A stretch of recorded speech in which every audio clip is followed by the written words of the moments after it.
ఈరోజు మనం 7వ తారీఖు బయాలజీ ఎగ్జామ్ 10th క్లాస్ వాళ్ళకు ఉంది. దాంట్లో ఇంపార్టెంట్ పాయింట్, ఇంపార్టెంట్ కాన్సెప్ట్స్ అవి మీరు గనక ఒక్కసారి శైలజ కస్తూరి యూట్యూబ్ ఛానల్లో టోటల్ అన్ని చాప్టర్స్ గురించి వీడియోలు చేయటం జరిగింది. 1 to 10 లెసన్స్ కూడా. అది మీరు ఒక్కసారి వింటే మీకు సబ్జెక్ట్ మీద కాన్సెప్ట్ వస్తుంది. అయితే బయాలజీలో చెప్పదగింది ఏంటి అంటే ఇవి ఇంపార్టెంటు, ఇవే వస్తాయి అని చెప్పడానికైతే లేదు. మొత్తం మనకి ఆ చాప్టర్ మీద, ఆ టాపిక్ మీద కాన్సెప్ట్ తెలిస్తేనే మీరు మీ ఓన్గా రాయగలుగుతారు. ఇక బట్టి రాసిన దానికి, ఓన్గా రాసిన దానికి తేడా అయితే ఖచ్చితంగా ఉంటుంది. జనరల్గా మాకైతే పేపర్లు దిద్దేటప్పుడు మాకు ఇచ్చే ఇన్స్ట్రక్షన్స్లో ఫస్ట్ ఏముంటుంది అంటే పిల్లలు ఓన్గా రాసిన దానికి ఖచ్చితంగా ఫుల్ మార్క్స్ ఇవ్వండి అని చెప్పేసి మాకు ఒక ఇన్స్ట్రక్షన్ ఉంది.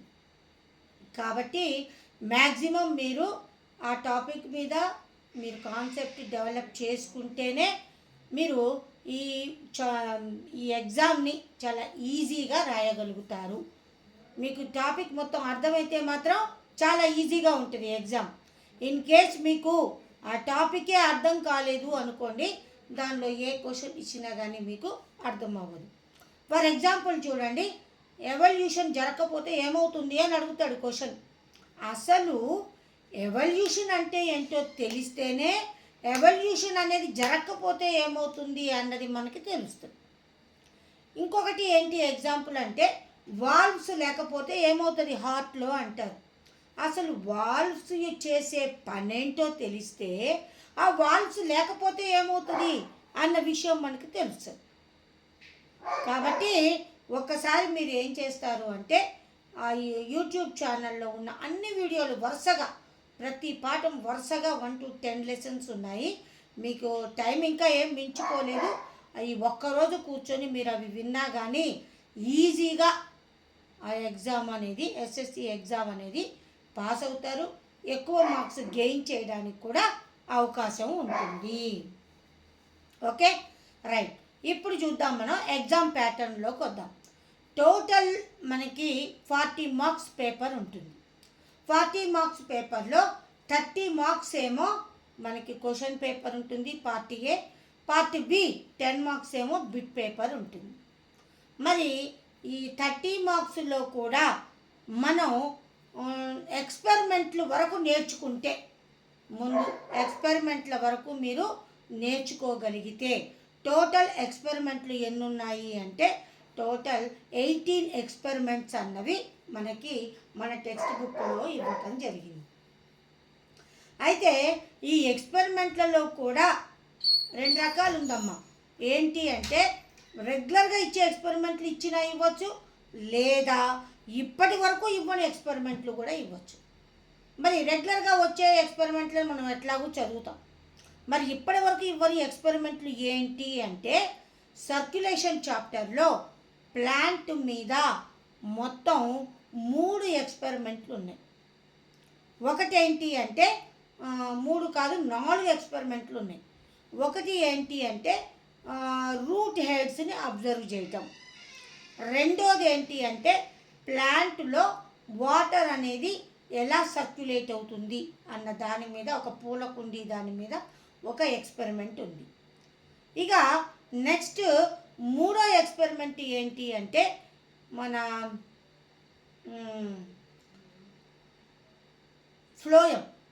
ఫ్లోయంని సైంటిస్టులు ఫ్లోయం ద్వారానే ఫుడ్ సప్లై అనేది ప్లాంట్లో జరుగుతుంది అని వాళ్ళు ఎట్లా కనుక్కున్నారు, ఒక యాఫిడ్ యొక్క ప్రొబాసిస్ని ఎంతవరకు వెళ్ళిందో అంతవరకు కట్ చేసని ఒక ఎక్స్పెరిమెంట్ ఉంది. ఇవి మాత్రం ఇప్పటి వరకు ఈ ఎక్స్పెరిమెంట్లు అడగలేదు. ఇన్ కేస్ ఈ ఎక్స్పెరిమెంట్లు అడిగే ఛాన్స్ ఎక్కువగా ఉంది. కాబట్టి ఆ రెగ్యులర్గా చదివిన ఎక్స్పెరిమెంట్లతో పాటు ఈ ఎక్స్పెరిమెంట్లు కూడా చూసుకుంటే బాగుంటుంది. Okay, right.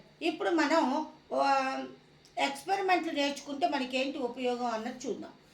మీరు ఎక్స్పెరిమెంట్ల వరకు నేర్చుకుంటే 6 మార్క్స్కి ఒక ఎక్స్పెరిమెంట్ ఖచ్చితంగా వస్తుంది. 2 మార్క్స్ రిక్వైర్డ్ మెటీరియల్ అడుగుతాడు ఏ ఎక్స్పెరిమెంట్లో నుంచి అయినా. సో అక్కడే మనకి 8 మార్క్స్ వచ్చేసాయి. ఇక బిట్ పేపర్లో 10 మార్క్స్ కనుక మనం పెట్టగలిగితే, 10 బిట్లు రైట్ చేయగలిగితే టోటల్ 18 మార్క్స్ మన దగ్గర ఉన్నట్టే. డయాగ్రామ్స్ ప్రాక్టీస్ చేస్తే ఇంకో 2 మార్కులు, అంటే 20 మార్క్స్ ఈజీగా మనం గెయిన్ చేయొచ్చు. ఈ ఎక్స్పెరిమెంట్లు తర్వాత బిట్ పేపర్లు ఇవి చదవగలిగితే మీరు ఈజీగా 20 మార్క్స్ గెయిన్ చేయొచ్చు. ఓకేనా? రైట్. ఇప్పుడు న్యూట్రిషన్ చాప్టర్ చూద్దాం. చాప్టర్ వైజ్గా ఇంపార్టెంట్ కాన్సెప్ట్స్ ఏంటో అనేది మనం ఒక్కసారి చూద్దాం. న్యూట్రిషన్ చాప్టర్కి వస్తే టైప్స్ ఆఫ్ న్యూట్రిషన్ చూడాలి. తర్వాత డైజెస్టివ్ సిస్టమ్ మొత్తం చూసుకోవాలి. దీంట్లోనే ఎంజైమ్స్ గురించి కూడా వచ్చేస్తుంది. ఇక విటమిన్స్ ఖచ్చితంగా చూసుకోవాల్సిందే, బిట్ పేపర్లో కూడా అడిగే ఛాన్స్ ఉంది. నెక్స్ట్ మాల్ న్యూట్రిషన్, ఇది కూడా మనం చూసుకోవాలి. మాల్ న్యూట్రిషన్ గత 2-3 లాస్ట్ 2-3 ఇయర్స్ క్వశ్చన్ పేపర్లు పరిశీలిస్తే మాల్ న్యూట్రిషన్ గురించి అడగలేదు, కానీ ఈసారి మాల్ న్యూట్రిషన్ గురించి అడిగే ఛాన్స్ ఉంది. విటమిన్ల గురించి, మాల్ న్యూట్రిషన్ గురించి. మీరు విటమిన్లు ఒకటి నేర్చుకుంటే బిట్ పేపర్లో వచ్చే ఛాన్స్ ఉంది. తర్వాత ఒక టేబుల్ ఇచ్చి కింద క్వశ్చన్స్ అడుగుతాడు 4 మార్క్స్ క్వశ్చన్లు, అందులో కూడా మీకు యూజ్ అవుతుంది. సో 2 రకాలుగా యూజ్ అవుతుంది కాబట్టి విటమిన్స్ని వదిలిపెట్టద్దు, ఖచ్చితంగా నేర్చుకోండి. ఇక నెక్స్ట్ వన్ ఏంటి అంటే ఈ టైప్స్ ఆఫ్ న్యూట్రిషన్లో మనకి న్యూట్రిషన్లోని క్లోరోప్లాస్ట్ గురించి ఉంది. క్లోరోప్లాస్ట్ ఖచ్చితంగా నేర్చుకోవాల్సిందే. క్లోరోప్లాస్ట్ గురించి నేర్చుకున్నారంటే అందులోనే మీకు హిల్స్ రియాక్షను, డార్క్ రియాక్షను ఇవన్నీ కూడా వస్తాయి. సో ఖచ్చితంగా మీరు టైప్స్ ఆఫ్ న్యూట్రిషన్, ఆ న్యూట్రిషన్ ప్లాంట్స్లో ఎట్లా జరుగుతుంది, తర్వాత యానిమల్స్లో కూడా న్యూట్రిషన్, యానిమల్స్లో కూడా పారామీషియంలో, అమీబాలో ఇలా ఎలా జరుగుతుంది అన్న దాని గురించి కూడా ఇప్పటివరకు అడగలేదు కాబట్టి మేబీ 4 మార్క్స్ క్వశ్చన్లో అడిగే ఛాన్స్ ఉంది. ఇక నెక్స్ట్ వన్ ఏంటి అంటే రెస్పిరేషన్. ఇక రెస్పిరేషన్ దగ్గరకు వస్తే ఫస్ట్ ఇంపార్టెంట్ టాపిక్ ఏంటి అంటే సెల్యులార్ రెస్పిరేషన్. అంటే సెల్యులార్ రెస్పిరేషన్ కిందకే మీకు మైటోకాండ్రియా కూడా వస్తుంది. సో ఇక్కడ మైటోకాండ్రియా గురించి తెలుస్తుంది మనకి. సెల్యులార్ రెస్పిరేషన్లో చాలా చాలా ఇంపార్టెంట్ గ్లైకాలసిస్, క్రెబ్స్ సైకిల్ అని ఉంది. ఇది వన్ ఆఫ్ ది టాప్ వీడియోగా చెప్పచ్చు నా యూట్యూబ్ ఛానల్లో. సో సెల్యులార్ రెస్పిరేషన్ కూడా మీరు ఒకసారి చూసుకోవాలి. టైప్స్ ఆఫ్ రెస్పిరేషన్ టైప్స్ ఉన్నాయి, అవి కూడా చూసుకోండి. రెస్పిరేటరీ సిస్టమ్, ఆ మొత్తం లోపల ఉన్న సిస్టమ్ షార్ట్స్లో కూడా ఒరిజినల్ లంగ్స్ని చూపించటం జరిగింది. తర్వాత వీడియో కూడా దీని మీద చేయటం జరిగింది రెస్పిరేటరీ మెకానిజం గురించి. తర్వాత కంబషన్కి, తర్వాత ఫోటోసింథసిస్కి రెండింటికి తేడాలు, ఇందులో ఉన్న ఎక్స్పెరిమెంట్లు మాత్రం కామనే, మీరు అన్నిట్లో ఎక్స్పెరిమెంట్లు చూసుకోవాల్సిందే. ఎక్స్పెరిమెంట్లు ఒకటి చూసుకుంటే మీకు టోటల్గా 8 మార్క్స్ మన చేతిలో ఉన్నట్టే లెక్క. ఓకేనా? తర్వాత ప్లాంట్లో ఎట్లా జరుగుతుంది రెస్పిరేషను, ఈ టాపిక్స్ చూసుకుంటే వీటిని దాటి మిమ్మల్ని వాడు ఎక్కడికి వెళ్ళే ఛాన్స్ లేదు. ఇక నెక్స్ట్ వన్ ఏంటి అంటే ఎక్స్క్రీషన్లో టీఎస్ ఆఫ్ కిడ్నీ చూసుకోవాల్సిందే మీరు. ఇందులో కూడా ఎక్స్పెరిమెంట్లు, ఒకటే ఎక్స్పెరిమెంట్ ఉంటుంది. ఇక ఇందులోనూ సర్క్యులేషన్లో ఆల్రెడీ చెప్పుకున్నాం మనం. ఇందులో ఒకటే ఒక ఎక్స్పెరిమెంట్ ఉంటుంది, కిడ్నీని చూడటం. అదే మన టీఎస్ ఆఫ్ కిడ్నీ లేదా కిడ్నీ ఇంటర్నల్ స్ట్రక్చర్ కూడా దాని కిందకే వస్తుంది. ఇక అదర్ వేస్ ఏమున్నాయి అంటే ఒక కిడ్నీ ద్వారానే కాకుండా వేరే ఆర్గాన్స్ ఏమున్నాయి, ఎక్స్క్రిటరీ ఆర్గాన్స్గా ఏం పనిచేస్తాయి అన్న దాని గురించి కూడా చూసుకోండి.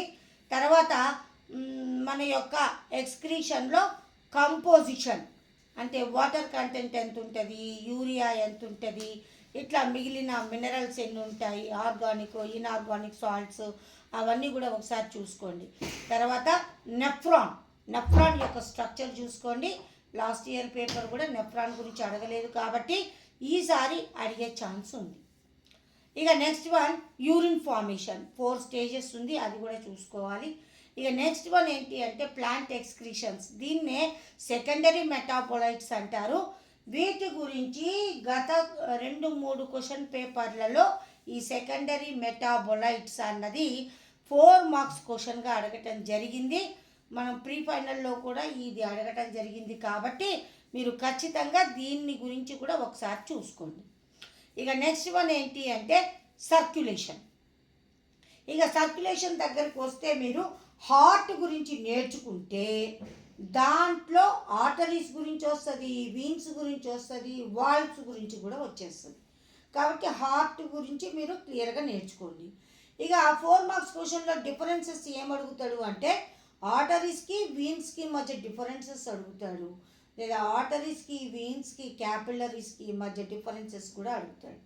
ఇప్పటి వరకు అడగని సిస్టమ్ ఏంటి అంటే లింఫాటిక్ సిస్టమ్. ఇడెమా అన్న డిసీజ్ వస్తుంది.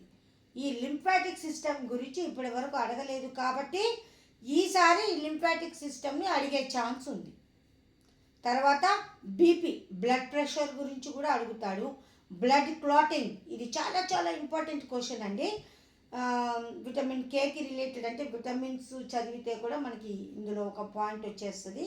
ఈ బ్లడ్ క్లాటింగ్ గురించి లాస్ట్ ఇయర్ అడుగుతారు అనుకున్నాం, అడగలేదు కాబట్టి ఈసారి అడిగే ఛాన్స్ ఉంది. ఇంకా నెక్స్ట్ వన్ ఏంటి అంటే ప్లాంట్ సర్క్యులేషన్, అంటే ప్లాంట్లో వాటర్ సప్లై అనేది ఎలా జరుగుతుంది. ఇది చాలా వ్యాస్ట్గా ఉన్న టాపిక్, కానీ చాలా సింపుల్గా కూడా చెప్పవచ్చు. ఇప్పటి వరకు ఈ ప్లాంట్లో జరిగే సర్క్యులేషన్ గురించి అడగలేదు కాబట్టి ఈసారి ఈ ప్లాంట్ సర్క్యులేషన్ గురించి అడిగే ఛాన్స్ ఉంది. అటు ఎక్స్పెరిమెంట్ కూడా అడిగే ఛాన్స్ ఉంది, ఇటు క్వశ్చన్స్ కూడా 4 మార్క్స్ క్వశ్చన్స్లో కానీ వీలైతే 6 మార్క్స్ క్వశ్చన్స్లో కానీ ఈ ప్లాంట్ సర్క్యులేషన్ గురించి అడిగే ఛాన్స్ ఉంది.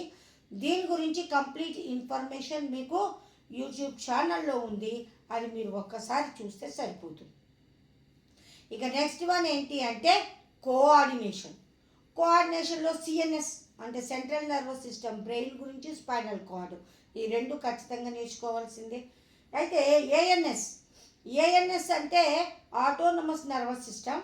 దీంట్లో 2 టైప్ ఉంటాయి, సింపథెటిక్, పారాసింపథెటిక్.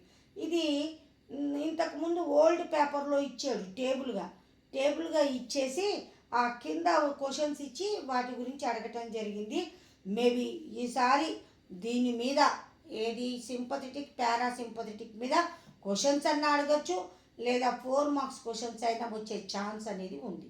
రిఫ్లెక్స్ ఆర్క్ ఇది మనకి ప్రీ ఫైనల్స్ ఎగ్జామ్లో అడగటం జరిగింది. ఎవరు ఊహించలే రిఫ్లెక్స్ ఆర్క్ గురించి అడుగుతాడని, కానీ వాడు రిఫ్లెక్స్ ఆర్క్ అడిగిండు.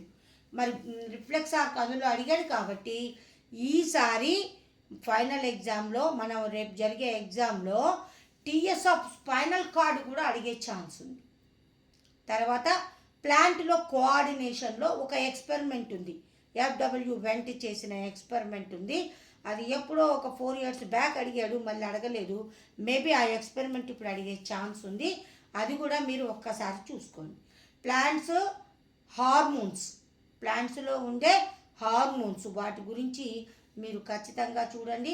ప్లాంట్స్ యొక్క మూమెంట్ ఉన్నాయి, ఏంటది థిగ్మోట్రాపిజం, ఫోటోట్రాపిజం, అలాంటివి ఉన్నాయి కదా ట్రాపిజమ్స్, ప్లాంట్స్ చూపించే మూమెంట్స్.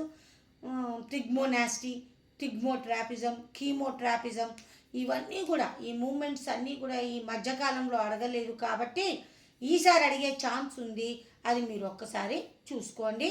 మీరు పెద్దగా ఏం చదవాల్సిన పని లేదండి. శైలజ యూట్యూబ్ ఛానల్ అని కొడితే ఆ ఛానల్లో ఖచ్చితంగా ఈ ఇన్ఫర్మేషన్ అంతా మీ దాంట్లో ఉంటుంది. ఇక నెక్స్ట్ వన్ ఏంటి అంటే కోఆర్డినేషన్ ఇన్ లైఫ్ ప్రాసెసెస్. దీంట్లో మెయిన్ టాపిక్ ఏంటి అంటే సెకండ్ బ్రెయిన్. డైజెస్టివ్ సిస్టమ్ని గట్ అన్నా డైజెస్టివ్ సిస్టమ్ అన్నా ఎలిమెంటరీ కెనాల్ అన్నా ఒకటే. మరి ఆ సెకండ్ బ్రెయిన్ అని ఎందుకు అంటున్నారు? ఆ పెరిస్టాల్సిస్ మూమెంట్, తర్వాత dental formula, stomach 3 types of movement చూపిస్తుంది. అది ఇప్పటిదాకా అడగలేదు కాబట్టి అది అడుగుతాడు. పెరిస్టాల్సిస్ అనేసరికి రివర్స్ పెరిస్టాలిసిస్, అది కూడా అడిగే ఛాన్స్ ఉంది. ఇంకొకటి ఏంటి అంటే మాస్టికేషన్, రూమినేషన్, ఈ 2 డిఫరెన్స్లు అడిగే ఛాన్స్ ఉంది. బోలస్, ఖైమ్, ఈ రెండింటి మధ్య డిఫరెన్స్ అడిగే ఛాన్స్ ఉంది. తర్వాత హంగర్ ప్యాంక్స్ గురించి, లెప్టిన్ గురించి, తర్వాత ఫీడ్బ్యాక్ మెకానిజం గురించి, ఇవన్నీ కూడా అడిగే ఛాన్స్ ఉంది. మిక్చురిషన్ అంటే మనకి దాని గురించి, మిక్చురిషన్ అంటే ఏంటి దాని గురించి కూడా ఆ యూట్యూబ్ ఛానల్లో చెప్పడం జరిగింది. కాబట్టి ఈ లైఫ్ ప్రాసెసెస్లో వీటిని చూసుకుంటే మీకు సరిపోతుంది. దీనికంటే ముందు స్టోరీ ఆఫ్ ఇన్సులిన్ అని స్పెషల్గా ఉంది. మేబీ దాని గురించి స్పెషల్గా అడిగే ఛాన్స్ ఉంది కాబట్టి అది కూడా చూసుకుంటే మీకు ఈజీగా ఉంటుంది.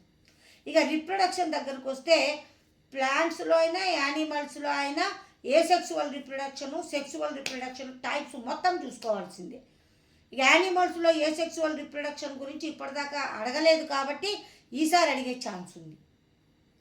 ఇక ప్లాంట్స్లో మాత్రం సెక్సువల్ రిప్రొడక్షన్ వాటి స్పెషల్ క్యారెక్టర్ ఉంది. డబుల్ ఫెర్టిలైజేషన్ లాస్ట్ ఇయర్ అడుగుతారు అనుకున్నాం, అది అడగలేదు కాబట్టి ఈసారి అడిగే ఛాన్స్ ఉంది. తర్వాత ఎంబ్రియో గురించి కూడా ఇప్పటివరకు అడగలేదు, ఈసారి అడిగే ఛాన్స్ ఉంది.